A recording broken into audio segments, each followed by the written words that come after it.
Good morning. My name is Rob Mangus, and I'm a member of the Government Law and Policy Group here at Greenberg Traurig. We'd like to welcome all of you on behalf of Greenberg's Government Law and Policy Group. We're very excited to initiate our Congressional webinar series. This is the first of a series of interviews that we'll be having over the next couple of weeks, and we're very pleased to initiate this series with a very distinguished member of the House leadership that you'll meet in just a moment. A quick word about Greenberg Traurig. We're an international law firm with 41 offices over 3 continents. 31 of those offices are in the United States, and 9 of those 31 offices are located in state capitals. So those 9 offices, plus our DC office, gives us a very strong federal state presence for our Government Law and Policy Group. I'm pleased to introduce 2 of my colleagues from the Government Law and Policy Group from DC. First is former Congressman Albert Wynn.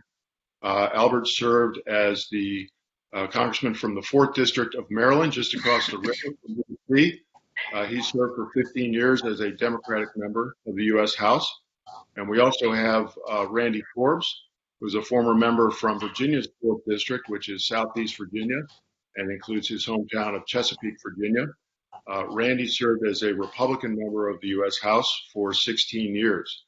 So we're very pleased to have this bipartisan team together for today's interview, and I'd like to turn it over to them to introduce our guests. Well, thank you, Rob.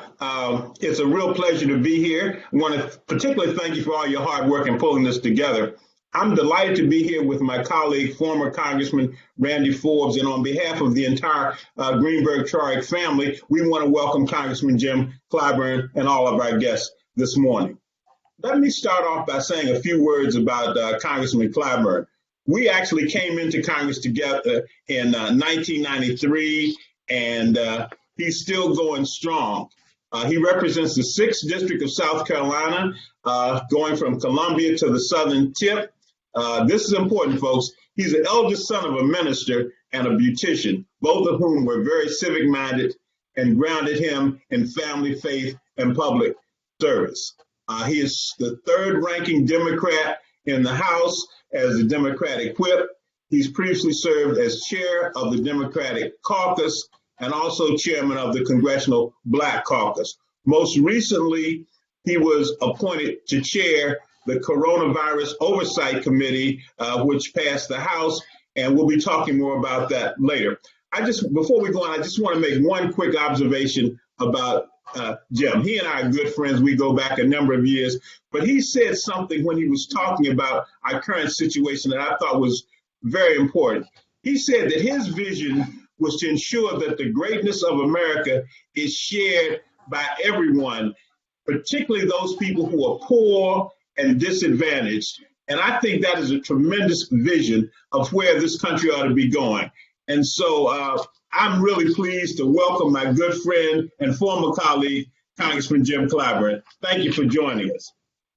So, Congressman, as they say, all politics is local, so let's start in South Carolina. How are things back home? What are the prospects for reopening, and how are things looking in your district right now? Well, first of all, thank you very much for having me, and thank you, Randy, for your friendships over the years. I've enjoyed going in and out of your district there in Virginia, and I'm pleased to be here with you and my classmate, Al Wynn, today. Al Wynn is a little more than a classmate. When he first ran for a position in our caucus, he asked me to kind of manage his campaign, and that whetted my appetite for running for leadership positions. So I give him credit for helping me launch my career inside our Democratic caucus.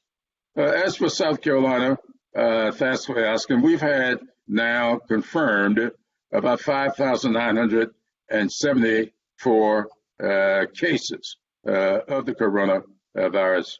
And I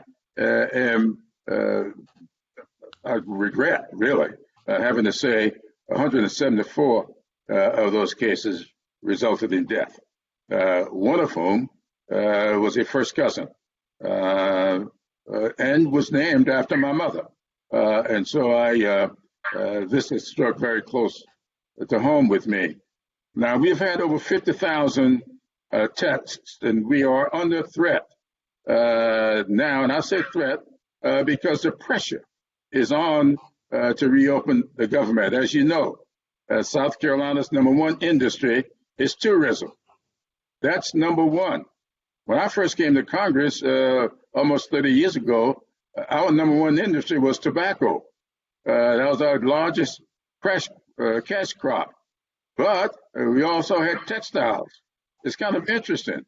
But the textile industry and the tobacco industry are pretty much gone from our shores, more or less over to Asia.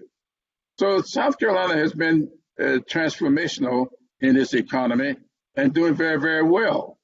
But at the base of it is tourism. So the pressure is on to try and reopen government. And so that means, to me, that we need to be doing testing at a wide scale basis. Just over 50,000 cases tested. We've got over 4 million people in this state. We need to be testing. And we need to be tracing. I'm saying to everybody that the 4 letters that ought to inform us throughout this country are testing, tracing, informing, and treating. Maybe some isolation in between. So TTIT means a lot to me. Testing, tracing, isolation, and treatment. Until we focus on those things and get them in a way that we can manage them, I think we're running a great risk reopening the government anywhere in this country. I've done some studies, you know, when I was appointed to chair the select committee for the implementation or to oversee what's going on with the expenditures flowing out of the legislation that we have been doing on an emergency basis. We've done what now? 4 major pieces of legislation, trillions of dollars.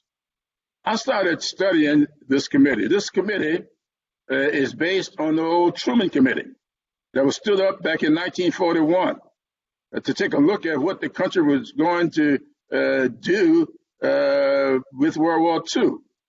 Truman looked back at what had happened after World War I and saw that the country went into a lot of spending in order to set the economy back up. And it resulted in 116 committees taking a look at what went wrong after World War I. Truman said he thought that it would be better to have one committee set up at the beginning of World War II to take a look and learn from what happened after World War I. So what we're doing with this committee is looking back at the Truman Committee and trying to study what went right with Truman. They saved, according to independent studies, that committee was very effective, saving the country $15 billion back in early 1940s. That was a lot of money. I don't know how to do this and figure out what that would mean in today's dollars. But $15 billion back then was a lot of money to have saved. They stopped the profiteering. They were able to get rid of the fraud, the price gouging. They did things that allowed the country to stand back up economically in a way that everybody benefited. Around the same time we were into World War I, 1917, in 1918, we had the Spanish flu. And guess what happened? People didn't pay attention to much. They had the flu hit. They went back in too early. And one of the cases I studied had to do with Philadelphia. Philadelphia went back early, too early, had a big parade celebrating. And guess what happened? There are 31 hospitals, 72 hours after that parade. Every bed in 31 hospitals was full of people. We can't make that same mistake now. We got to take a look at what we're doing, do the testing to make sure we don't make those same mistakes again. That's part of what this committee is going to be looking at. Well, I think they've got the right man in charge. You clearly have a passion for getting this right. We appreciate that. It's interesting. I want to quickly recap the legislation that has passed over the last 2 months. It's actually been amazing, accomplished on a bipartisan basis, starting in March 6th when Congress passed $8.3 billion. We had no idea what we were contemplating at that point. March 18th, the Families First Coronavirus Response Act. We spent over $100 billion. Still, not nearly what we would come to spend. On March 27th, however, the Corona Aid Relief and Economic Security Act, CARES, we spent $2.2 trillion because we then realized what we're up against. Congress did a wonderful job on that. And then most recently, last week, we passed the Paycheck Protection Program and Healthcare Enhancement Act, putting in another $480 billion. So clearly, going back from the 6th, we now appreciate the significance of what was upon us, and we're looking forward to what lies ahead. But I want to bring in my colleague, Congressman Forbes, because I want to get his perspective and also talk a little bit more about the CARES Act in particular. Good. Well, thank you, Albert. And Jim, first of all, let me just tell you what an honor it is for me to be able to see you again. I had the privilege of serving with you for 16 years. I appreciate your friendship and your leadership, and also my good friendship with Albert. So it's great to have the two of you here today. And, you know, I think a lot of the people that are viewing this across the country today do not fully appreciate how special it is for us to have you on this particular broadcast, because as the majority whip, sometimes we forget that we look at the difference between Republicans and Democrats, but we don't realize there are 435 members of Congress. They each come there with different dreams, different ambitions. They represent different constituencies. They have different goals. They have different buttons that make them work.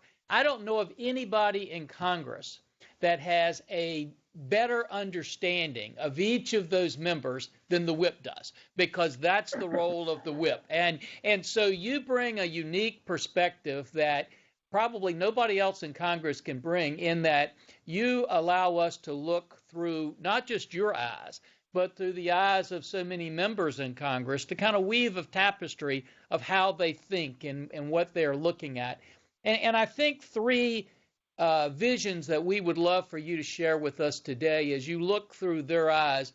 Is there a central thread or consensus that you might be able to share with us of how the members, one, what they think to be the greatest challenge that we're looking at during this crisis? Number two, the most important thing we can do during this crisis. And the third thing is, how do they believe the CARES Act is working right now? So could you share your insight on those three things with us? Well, first of all, let me say about the CARES Act itself. The CARES Act was done in an emergency situation. You know, growing up here in South Carolina, I was married for 58 years to a Gullah Geechee woman who lived by a lot of sayings that she used to tell me that I should live by. And one of them was, haste makes waste. And that's the problem that we're going to have with this CARES Act. It was done in haste. We called it an emergency. And we have to be very, very careful. We have already seen some results, some wasteful results.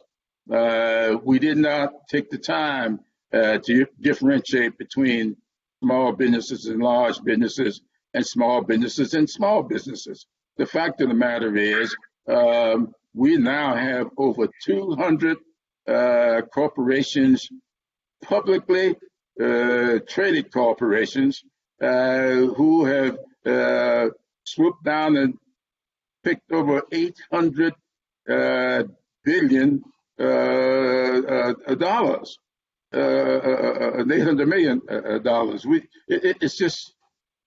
just should have spent a little more time taken a hard look at this. And the problem we've done, we made some changes with the most recent bill, the 400 plus $billion bill. We made some changes, but not enough. And we have to really slow down the next time and get this done a little better. Hopefully, they will implement it better. I've talked to a lot of bankers. In fact, within 24 hours of the money becoming available in the first round, a banker friend of mine called me and says, "Hey, man, this thing is having some real bad consequences. You know, I'm a banker, and I've got to make loans based upon the ability to pay back. And so I'm like every other banker. I'm going with the tried and true. I'm going with the people who I feel will most be able to pay it back. Then we have to make some moves right away in order to get the Feds to take those loans off the books in order for the banks to really mitigate some of its exposure. So it was done in haste. And so it's going to be a lot of waste. What we've got to do is see what we can do to restore that in such a way that we will get to what may be the answer to your first question. And that is, how much transparency are we going to have with this? That is our biggest challenge, is having transparency so that people will see where the money is going, who is going to, and what they're doing with it. And that's all we're doing. We have already heard of a company down in Texas that did not exist before this law passed. All of a sudden, it is in existence now and is at the trough, so to speak. We can't have fly-by-night organizations setting themselves up in order to be profiteers. We've got to be transparent with it. We've got to share with the American people that which we are doing. And then, as Alwyn said, this program has to apply equity. We've got to be equitable with this program. We got to be. So I've been telling everybody, I'll look for this committee to do three things: be efficient, be effective, and be equitable. We've got to be sure that we treat everybody in a way that people will have faith and confidence in what we do. And so you got to be efficient, you should be effective, and you should have equity. Jim, one follow-up question before we go back to Albert, but based on what you've just said, obviously your phrase "haste makes waste." We've seen that. We've seen some entities that have gotten this money that shouldn't have gotten it. We also hear stories of a number of small businesses that would have qualified, at least based on the statutory requirements, for the Payroll Protection Program. Is there going to be enough money there to get it to all of the people that were eligible for it and should have gotten it, or are we going to run short of dollars there? I hate to say this, but I really believe we're going to run short of dollars. Some of the people who got it admitted that maybe they shouldn't have applied for it, and they're sending it back. I won't call the names of all the companies. I don't know everybody that's sending it back. Some names have been in the news. I won't call their names, but I want to thank them for doing that. Because the fact of the matter is, what they did was legal. We made it legal. It may not have been the equitable thing to do, but it was illegal. So having made it legal, they didn't do anything wrong. And so I'm pleased that they are recognizing that because of their abilities to weather the storm, they're going to return the money so that some smaller family-owned businesses, by the way, can stay open. Because that is the key to this. Businesses on Main Street, family-owned businesses, what people like to call mom-and-pop businesses, the flower shops, the barber shops, the beauty shops, all of these service kind of industries, 4 and 5 employees. That's what makes this economy go. And that's what keeps local communities flourishing. So if they are giving this money back, this money can then go back out the door to these smaller businesses. And so I want to thank them for doing that. But I don't think even them sending the money back, there's going to be enough money. We're going to have to really, this committee that I am a part of, we're going to have to really take hard looks and hopefully make some recommendations as to how the Congress should function going forward. Look, you know, I, unlike some of my friends in the Democratic Party, I'm not a big New Deal person. Franklin Roosevelt was given credit for standing the economy back up after the Great Depression, and he deserves that credit. But down here where I live, a lot of the communities I represent got left out of that. The CCC program, the WPA programs, all these programs function well where there was equity. It did not function as well where there was a lacking of equity. So down here in South Carolina, a lot of pockets got left out when they had these little tags hung on them, you know, the jobs were white only. And so that's what I mean so much when I say my vision for this country is that its greatness is made accessible and affordable for all of its citizens. I borrowed that vision from our Pledge of Allegiance. We close our Pledge of Allegiance to the flag with the phrase, with liberty and justice for all. So I don't want anybody to misunderstand what my vision is. My vision is not anything ulterior. It is just about making this country as great as it can be for everybody. Lester de Tocqueville, when he came to this country, he said he wanted to find out what was the magic that made this country great. And he came to the conclusion that America is not great because it's more enlightened than any other nation, but rather because it has always been able to repair its faults. This virus has exposed some fault lines in our country. Healthcare is not accessible and affordable for all. Education is not accessible and affordable for all. The question is, are we going to take this opportunity to repair those fault lines that have been exposed by this virus? And so that's what I would hope, that what we're doing in the Congress with funding these programs, no matter how many trillions of dollars that we might appropriate, let's spend it in such a way that those 3 E's that I'm living by will be operational: efficiency, effectiveness, and equity.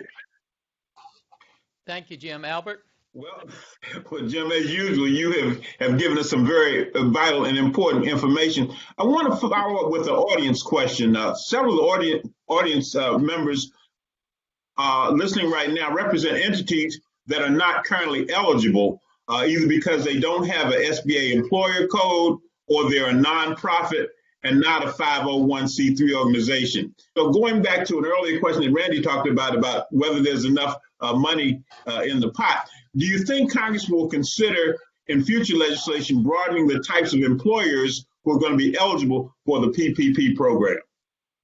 Absolutely. Thank you so much for that question. We did that with this. Now, that question came from people who were really left out the first time around. What we did with this second time around, $60 billion of this will be targeted to the kind of people that you're talking about. We're talking about this CDFIs, community development financial institutions, that we're talking about the so-called unbanked, people who did not have this extensive relationship with the banks and therefore were ineligible. Yes, private nonprofits are being brought into this program as well. And just so you know, even in the first program, we made sure that churches and charities were involved in that as well. A lot of churches have organists and sextons, we used to call them in the parsonage I grew up in. These are the people who keep the church clean. that they pay these people. And so we want the churches to keep them employed so they can participate in this as well. We want the pastor to remain employed. And so they can participate in this program to pay the pastor's salary as well, to help pay their mortgages as well. So we did put them in the program. We want them to really find out more about the program and so that everybody can participate. And there's one little pet peeve that I got that I'm hoping that we will get fixed. We have a blanket opposition to anybody in bankruptcy from participating. And I think that's unfair. I can understand debt forgiveness, but if you're in Chapter 11 and you're reorganizing your business and you have been humming along, doing good with the reorganization program you put in place that's been accepted by the lending institutions, I think you ought to be able to participate. Because if you're humming along and this virus hits your business, then you're not going to be able to fulfill the obligations you have undertaken to reorganize your business. Now you're going to be out of business. And you're going to have those employees that you are keeping at work, they're going to be unemployed now. So I think that rather than being just hasty, that's one of the reasons I've always been against across the board cuts. Every time people say, well, we need to cut back spending. The average is out to 2%, so let's have across the board 2% cut. I've never liked that. I thought that we all should all take the time and do the hard work of finding out where we should cut, rather than having across the board cut. We got a across the board prohibition of bankruptcies, no matter what it is. All bankruptcies are not the same. No, I think that's a very good point. Randy, did you have a follow-up you wanted to raise on that? I was just going to ask, Jim mentioned earlier the importance of having a testing program in South Carolina to be able to test a lot more people. And we hear a lot of people today, Jim, talk about having an effective national testing program. What does an effective national testing program look like, and what's it going to take us to get there? Well, what we did in this program, in the bill that we signed last week, or the president signed last week, there's $25 billion in that bill for testing. $11 billion of that 25 are set aside for local agencies. I'm hopeful, and I've been pushing.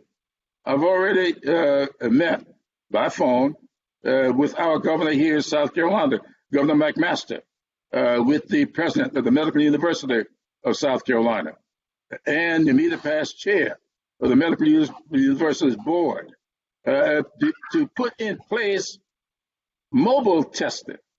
I think that in order for us to get the testing done that needs to be done, we need to have mobile units going into rural areas to have tests done in those communities where people are getting on public transit, coming in to town, so to speak, participating in what we call essential employment.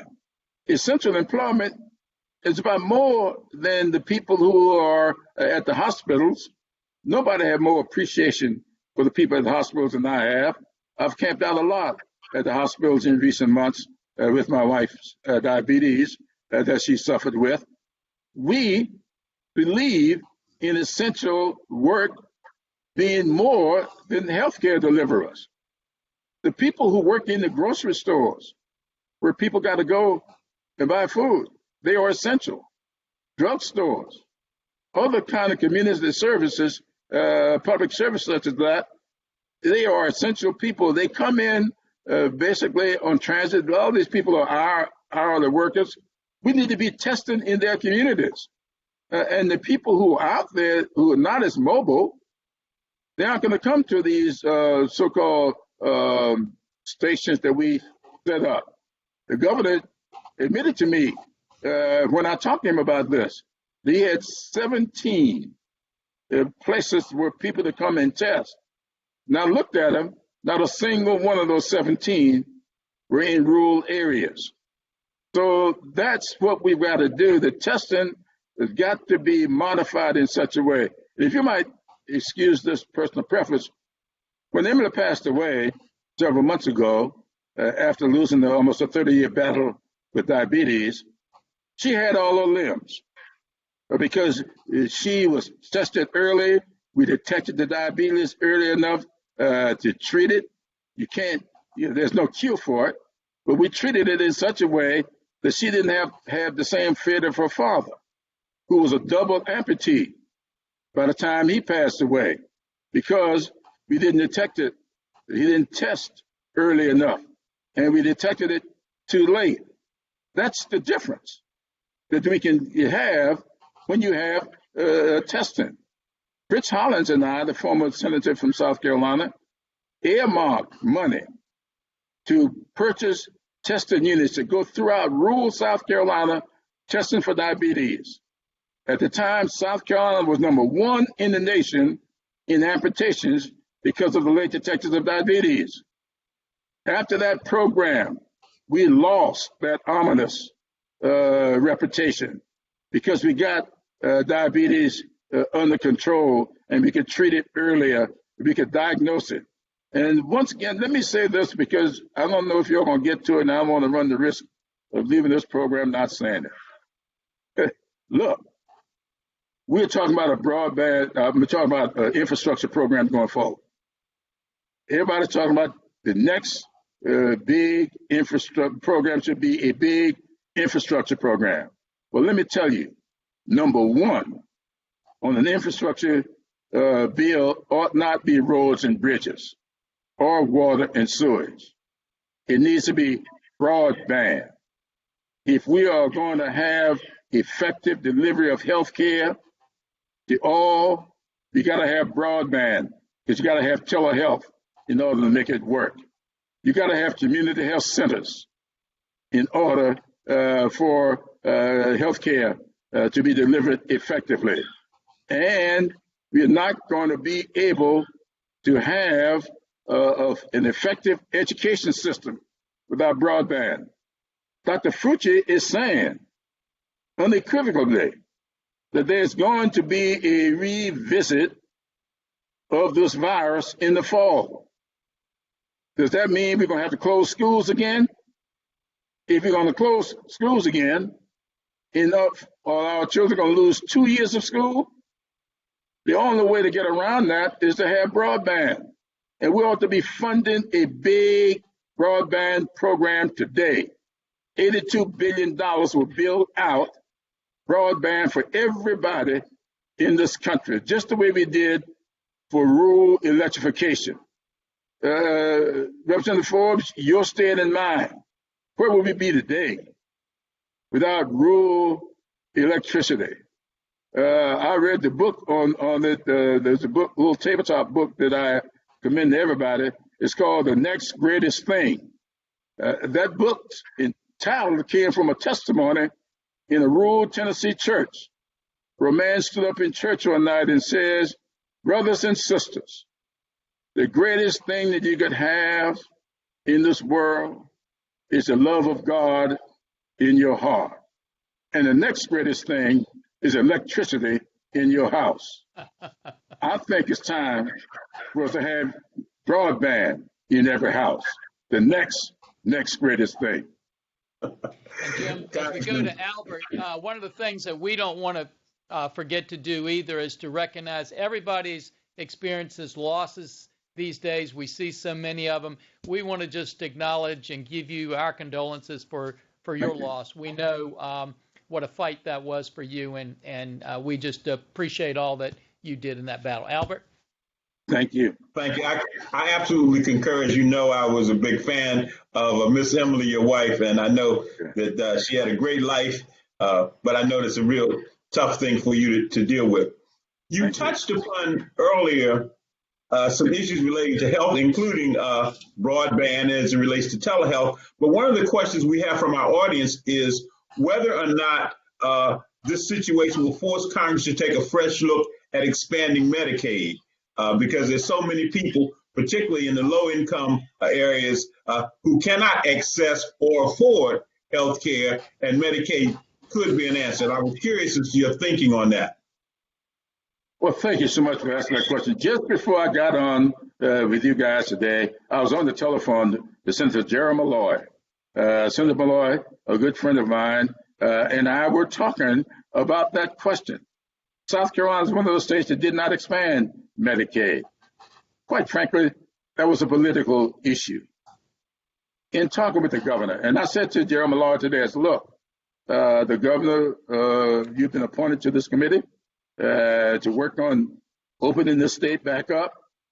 And my discussion with him was, one of the things we got to do is have extensive testing. And the best way for us to carry out what is necessary for the testing is to have the ability to trace after you've tested. If somebody tests positive, you got to have contact tracing. And then if the test result indicate, you must move to isolation and then to treatment. So in order for that to happen, we need to expand Medicaid. Name it in honor of anybody you want to name it. Arkansas expanded Medicaid, but they didn't call it the Affordable Care Act or Obamacare. They called it something else. Kentucky expanded Medicaid, and they called it Connect. They didn't call it. In fact, they were doing surveys down in Kentucky asking people what they thought of Obamacare. They didn't like it. What do you think of Connect? We love it. Same thing, different name.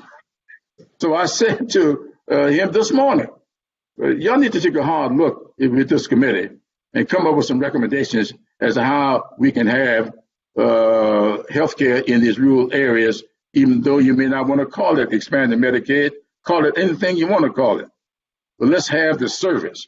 So that's, whoever asked that question, thank them for me and tell them we have got to do this. Now, what I have suggested to my caucus, and Nancy Pelosi and I spoke last night, one of the things I've said to her and to the caucus, maybe we ought to take a look at that whole, you might remember this, when we were doing the Affordable Care Act, Senator Nelson from Nebraska came up with something that was labeled the Cornhusker Kickback. And the reason they called it that is because he figured out a way for the federal government to pay for the expansion of Medicaid. He might have had a thing there.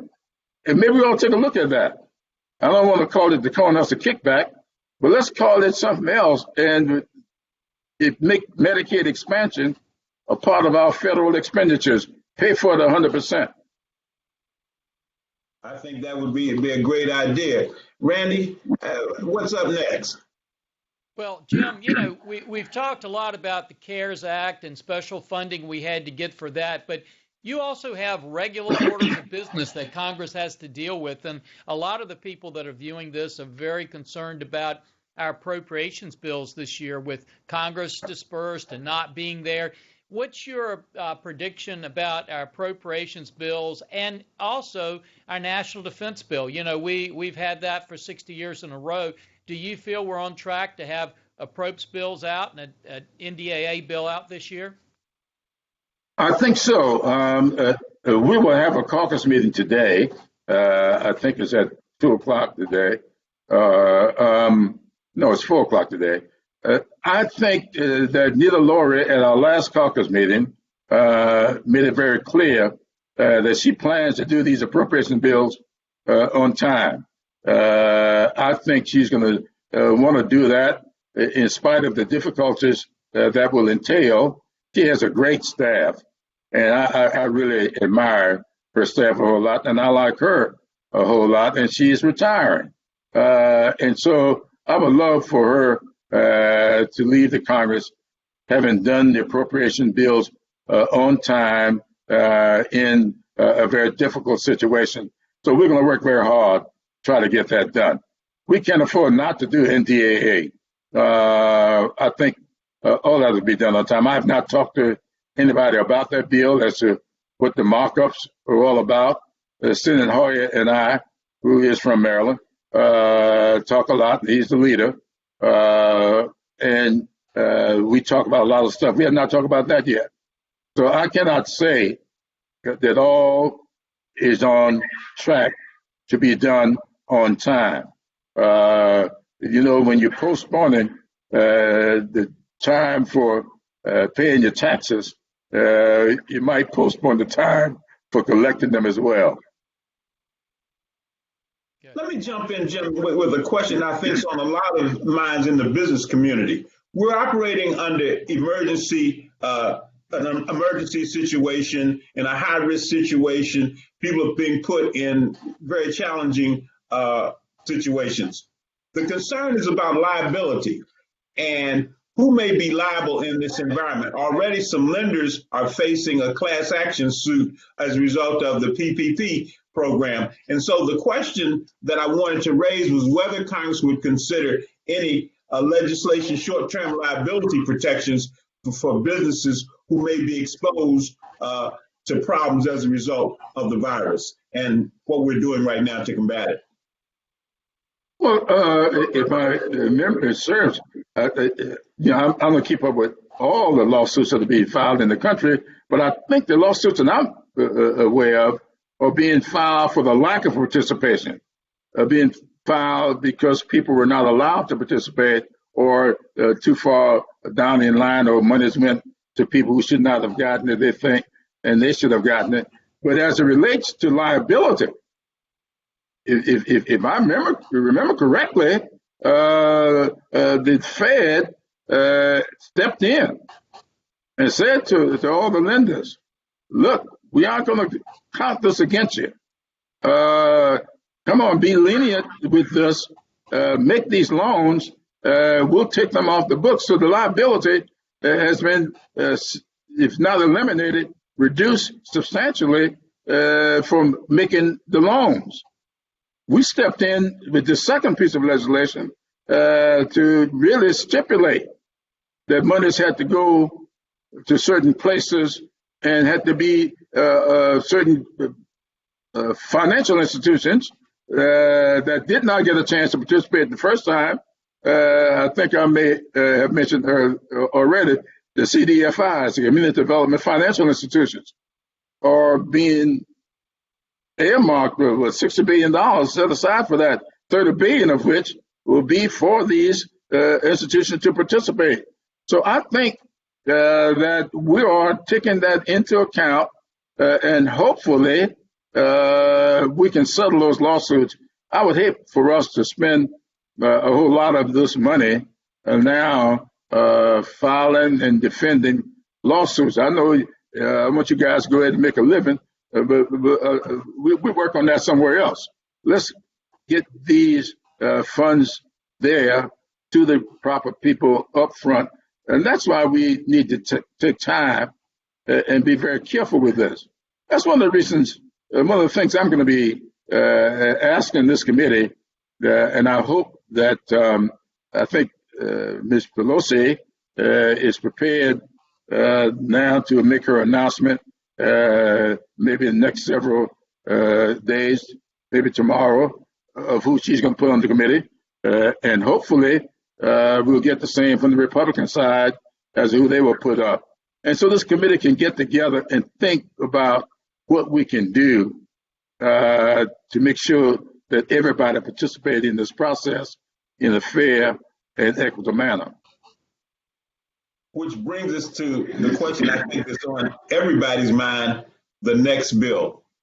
People are already talking about phase 4, what may be in it. You mentioned possibility of infrastructure, additional funding for programs already. So what's your forecast in terms of what might be in the next bill? I think it's got to be a big infrastructure bill. And I think we're going to be talking in trillions of dollars. It may be somewhere between $1 and $2 trillion of an infrastructure bill. And I think that we have to really take a look at what our challenges are in the country.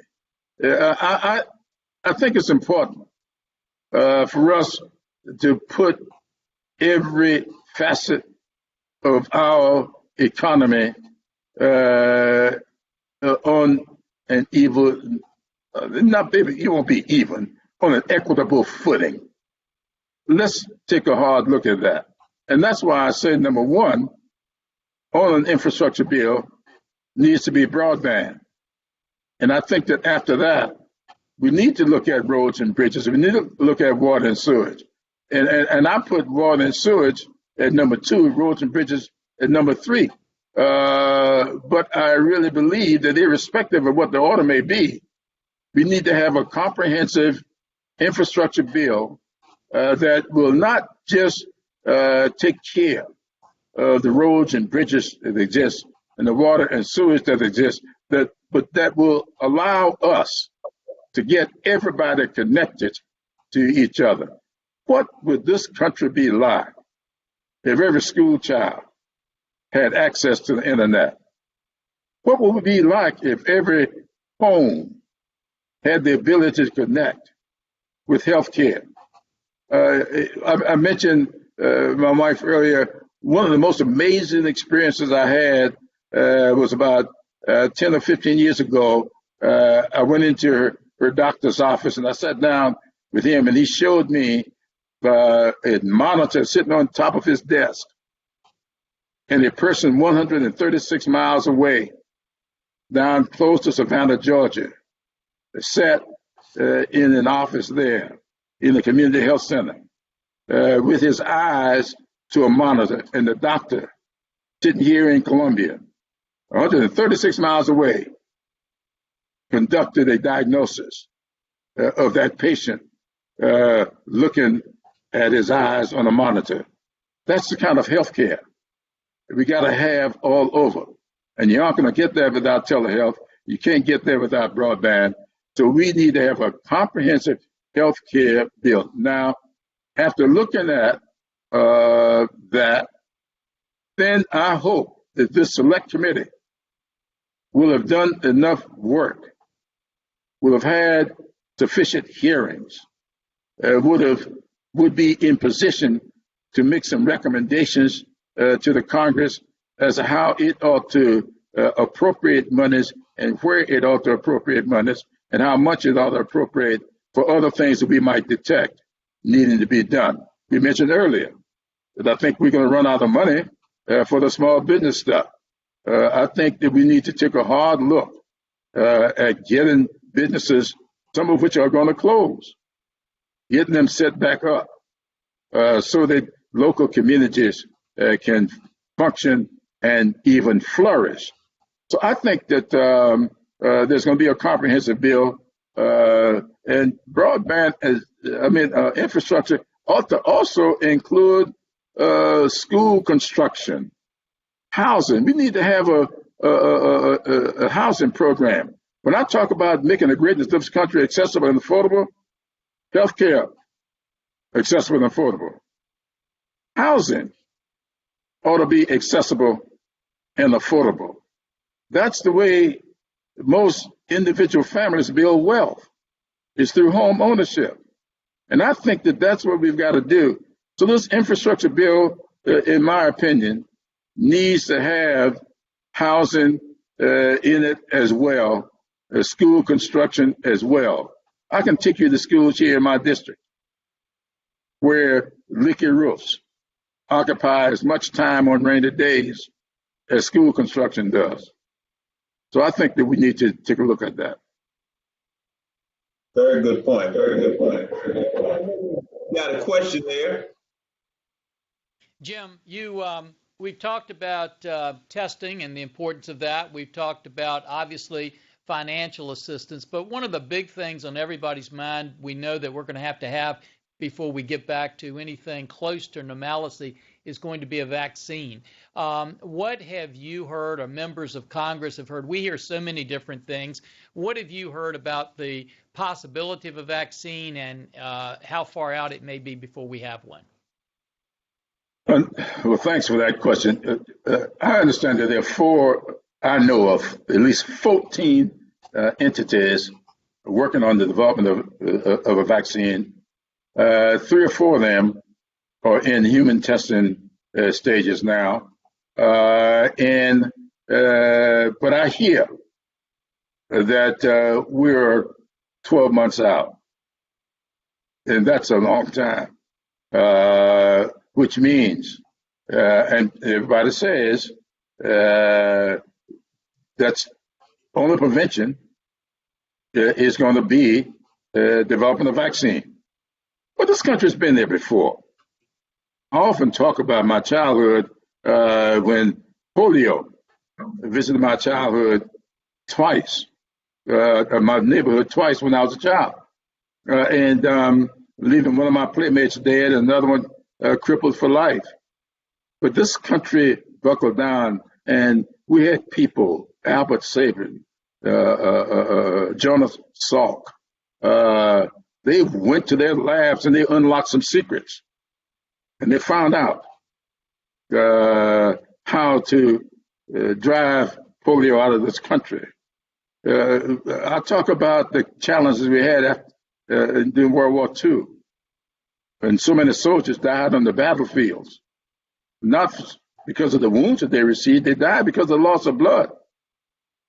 And a man came along named Charles Drew and unlocked some secrets and figured out what we could do to refrigerate blood and to save it until we need it.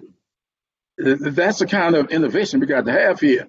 And when I talk about that, I talk about the fact that Jonas Salk and Albert Sabin happened to have been white. Charles Drew was black. So we've got to get outside of our comfort zones with some of this and find out some real secrets. There's a young lady there in and around Washington. I've studied a little bit about her background. She's an African-American woman, pretty young woman. I understand that she's doing some remarkable work on this, trying to develop this vaccine. I think that we have reached a time where we got to look at what the problems are, find the people who can address these problems, and get beyond some of our institutional issues regarding who can and should be doing the kind of research that's going to yield greatly for us. I was teasing Frank Pallone not long ago when he got up in the caucus meeting and was talking about the research around New Jersey, and he mentioned Thomas Edison. And I said to him, I said, Frank, you know, that's great. Thomas Edison did do great work there in New Jersey and delivered for us the light bulb, but he couldn't get it to work until he went up to Boston and got Louis Latimer, a black guy up in Boston who invented the filament. And when Thomas Edison got beyond his comfort zone and went up there and sat down with Louis Latimer and got his filament together, they were able to light the world. The light bulb could not work without the filament, which means that Thomas Edison could not be successful without Louis Latimer. That's what we've got to do here. We have got to get outside of our comfort zone. We got to get out here and say, who can best deliver for us? Where should this be done? I love Johns Hopkins. I've been reading about them lately, about, what's her name, Henrietta Lacks, and the work that took place at Johns Hopkins with Henrietta Lacks. They got beyond their comfort zone. Henrietta Lacks, whose cells we're still using to cure problems, happened to have been a black woman. These are the kinds of things that we have to do for this country to be all that they can be. And I'm just looking forward to this select committee doing the kind of work. I told someone one time, if the differences between me and an opponent on any issue are 5 steps, I don't mind taking 3 of them. And so I hope that we'll have that kind of attitude with this committee, because I really think this committee could be key to this country doing what it needs to do to overcome this crisis. This pandemic is nothing to play with, and we got to stop being foolish about it. Albert? Well, Congressman, I want to get in a quick question. We talked a lot about health. There are people concerned about whether this next bill might include some language on surprise billing. Any possibilities there? Well, I think so. You asked me about possibilities or probabilities. Yeah,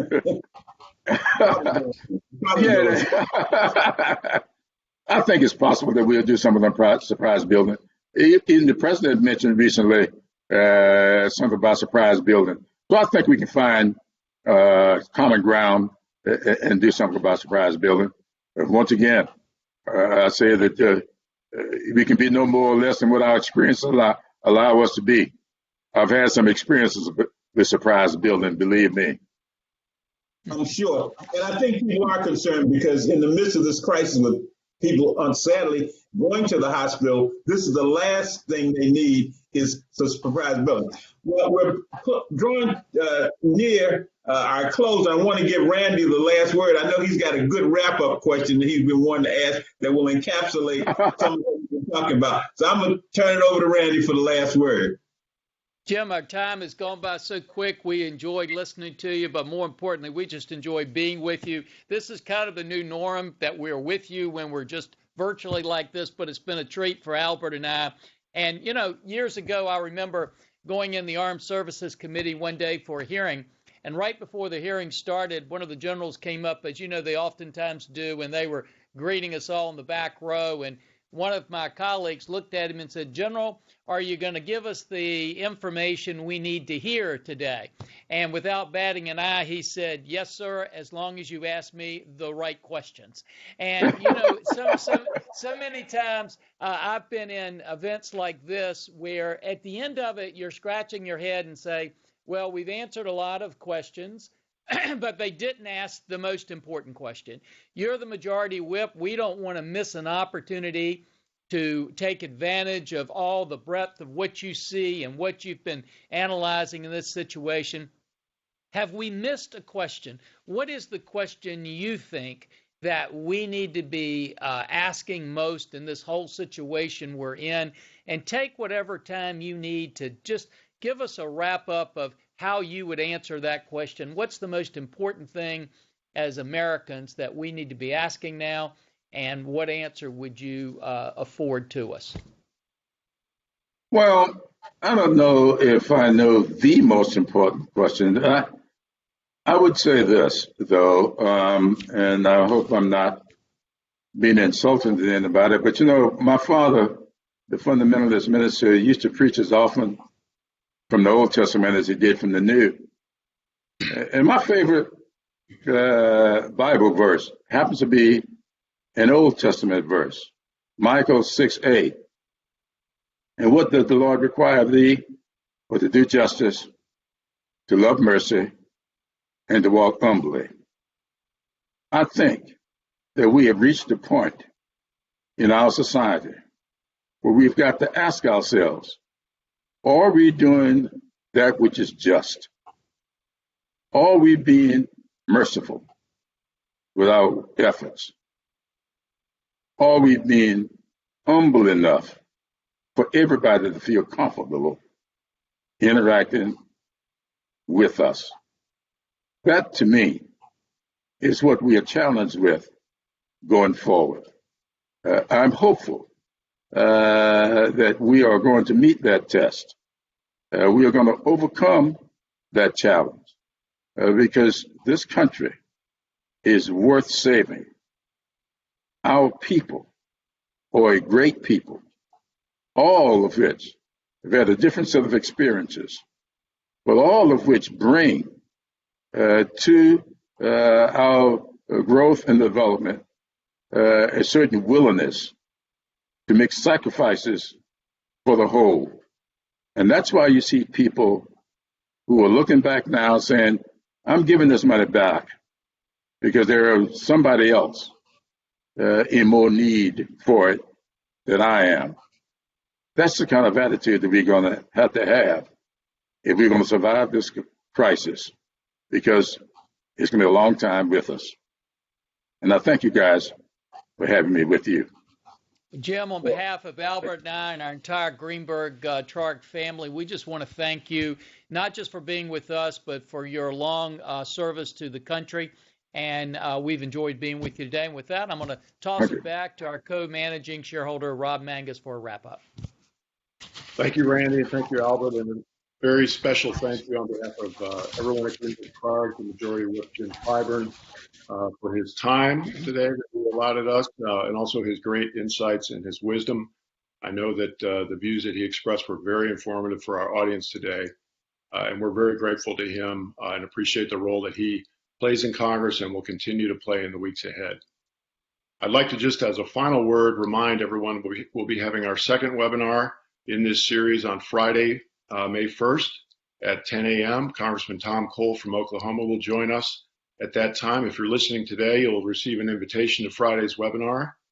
We hope you'll join us again. Thank you, everyone, and have a great day.